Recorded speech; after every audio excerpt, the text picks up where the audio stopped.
we are moving into the part 2 of this one. We are talking about how when it happens, right? So maybe if I start with this question, right? On the common mistake side, what are some common mistakes that leaders make when dealing with the cyber mayday, and how can this be avoided? Yeah, in chapter 11 of the book, we talk about a number of different examples of what we call turning cyber lemons into organizational lemonade, and things that people said after they were hit, what things that they did. And some of the questions that were asked are pretty simple. These are companies that were hit that thought they were ready, and then in fact they weren't ready. And then after the fact, they looked back and they said, we just did not have the time, was one of the questions they asked. So we asked, how can you avoid that? I'm going to list 5 of these. There's a lot more in the book, but ask questions like, where are we spending the bulk of our time today? Are we allocating our time proportionally according to the criticality of the business risk? Are we really spending our time in the right places? You probably need a project management team, a team to really manage that well. So that's one example. Another one you mentioned earlier is our organization is different. A lot of organizations say, we're not going to get hit. It won't happen to us. And so you have to ask some questions like, have we educated our stakeholders to raise their level of awareness?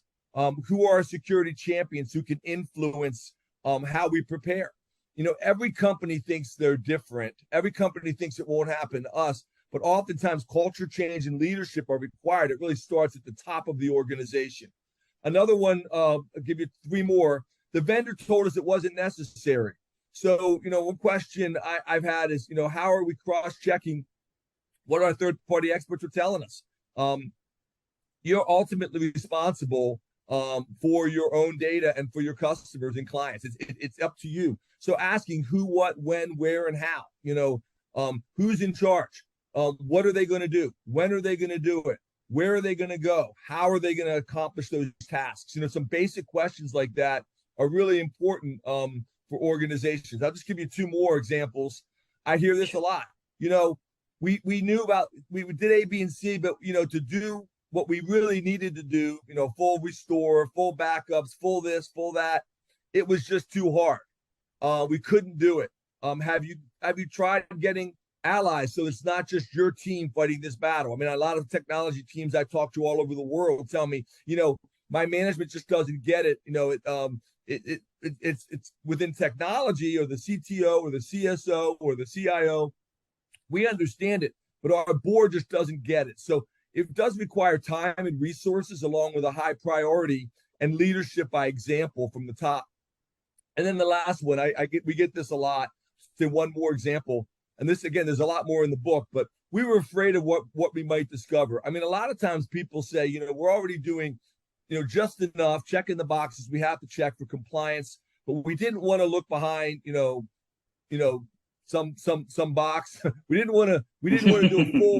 not want to do a full discovery or an external pen test, or we didn't want to do a full assessment because we're not comfortable with knowing what the results might be, or I'm retiring in a year. I hear that sometimes. So I just wanted to get out of here before before it happened.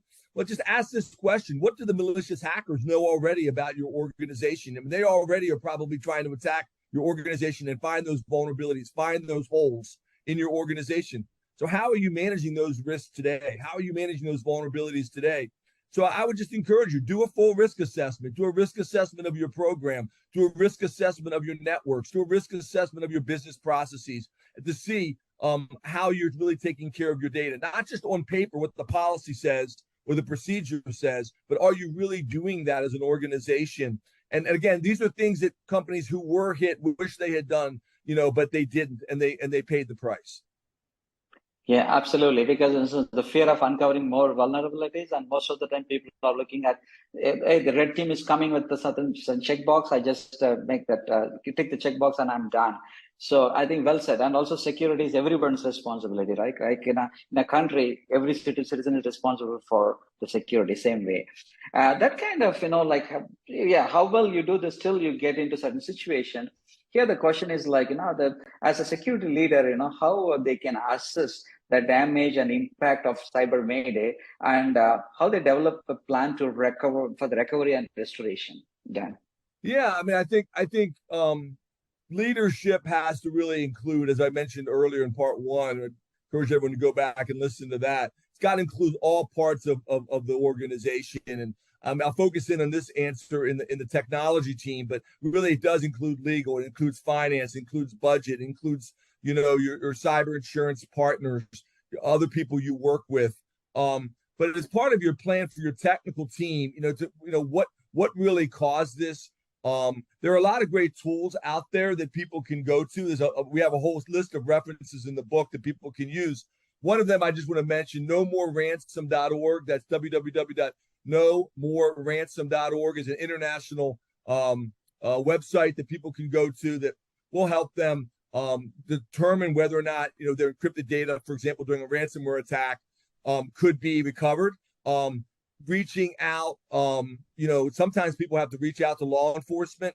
That's oftentimes they want to hold off on that because they don't want to obviously the investigation. They want to a lot of times people just want to reboot the servers or rebuild the servers and move on.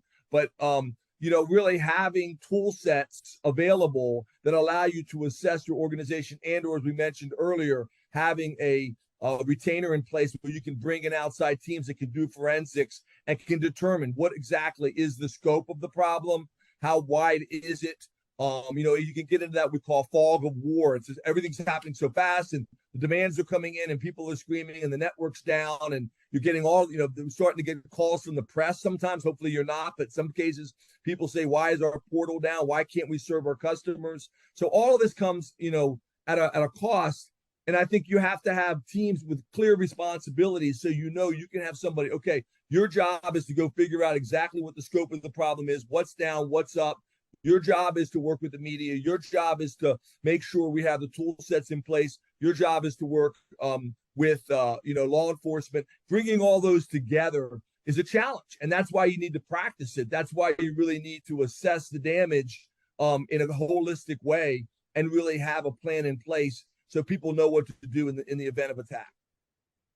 Wonderful, wonderful. That brings up another question, right? So when the attack happened, right, the situation is very delicate, and there's a lot of consultant experts out there, but it's kind of a little bit delicate to kind of a little bit of shame to kind of call everybody. At the same time, you are flooded with so many people. In this scenario, what is the role of cybersecurity experts and consultants in play in a leader's response to Cyber Mayday, and how can they be effectively utilized in this scenario, Dan? Yeah, I think it starts with really understanding who you have on the team. What skill sets do you have? What skill sets do you not have? It goes back to the earlier question about having a good assessment, making sure you know what your strengths and weaknesses are. Some people have the necessary expertise within their current core team.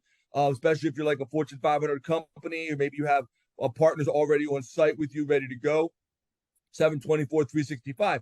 If you're a small organization, you may not have that expertise. You may not be prepared. So having a retainer cyber insurance policy in place, and you may have to outsource that or bring in expertise from the outside. So understanding what your skill set is. But I mean, as I mentioned a moment ago, forensics is important. Being able to understand the scope of the attack, what type of ransomware is it? Are there solutions that can be applied to unlock this? Can you get help from expertise from criminal justice, the police, the FBI, others in the U.S., others around the world? There are great checklists available, and go through this list. Obviously, you don't want to have be using that checklist for the first time. You want to bring people that have been through this before, that have expertise, that have, as we say in the U.S., it's not their first rodeo, right? They've been through this, they know what to do. But there are a lot of great tips and specific details on that. Again, in the book Cyber Mayday and the Day After, you can go to and read those and look at different functions and walk through to make sure, do we have the right people? Your incident response team is different than your business continuity teams. So you've got some people that are focusing on, hey, how do we run the business? I know of hospitals, honestly, that had to deal with patients without digital records, which is horrible. And even in some cases, shut down hospitals and not accept patients. So, you got to have different people with different functions and different roles and not merge them all, put it all on the same people. Let the people who are the experts go figure out the technology pieces, and then let the people who run the business understand how they're going to run the business and when you're going to have the systems back up. Wonderful, wonderful. That's the thing. You don't test your tools during the emergency, right? So you need to preparedness is the key here. Thank you so much, Dan, for sharing your insight with all people here. Thank you, Santil. It's great being with you. Have a great day. Wonderful. Yeah, you too. Take care. Bye-bye.